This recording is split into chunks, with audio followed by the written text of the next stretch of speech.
So let's talk about selecting the right claims. So strategic selection, which claims deserve surveillance? Not every claim warrants surveillance, but the best adjusters deploy it where it moves the needle, right? Not as a default. So workers' comp, you got several issues and red flags there that it might be appropriate for. Auto liability, soft tissue, no property damage, attorney retained immediately. All the red flags are starting to indicate something suspicious going on here. General liability, slip and fall with no witnesses, delayed reporting, known fraudsters, ring activity, organized crime. Need some surveillance out there. Commercial, business interruption.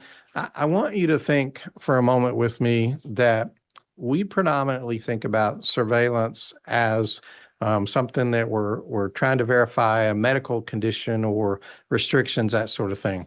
But there's also, especially for you SIU folks out there or you investigators, I want y'all to be thinking about surveillance and how it can be used even more strategically. I love to use surveillance and have used surveillance strategically on property claims.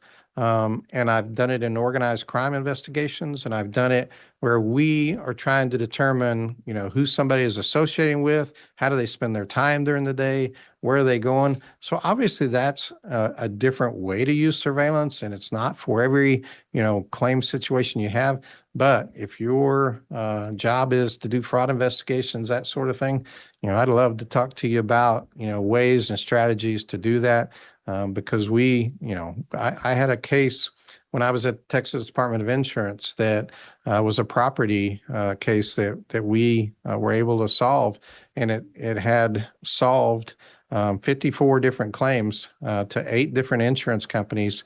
We're talking millions of dollars, and it stopped a ring from stealing, and it was all because some strategic surveillance, some connections were made, some evidence was obtained, and it's got a lot of uses for it. So it's not just limited to injuries, okay? So when we think about line-specific warnings, we went through those, and if those are your types of claims you handle, please, make note of that. So organizations that get the best surveillance results usually have referral protocols in place. We talked about that. I'm not going to go too deep into them, but having processes in place, with your counsel, maybe you have medical staff on staff, nurses on staff that get involved and look at these things. It's a team effort for a lot of organizations. But look, if you don't have those kind of resources, we'll help you as much as you can. Your surveillance vendor can, provide you resources that they have, and you can still do surveillance and still have some, effective information come out of that.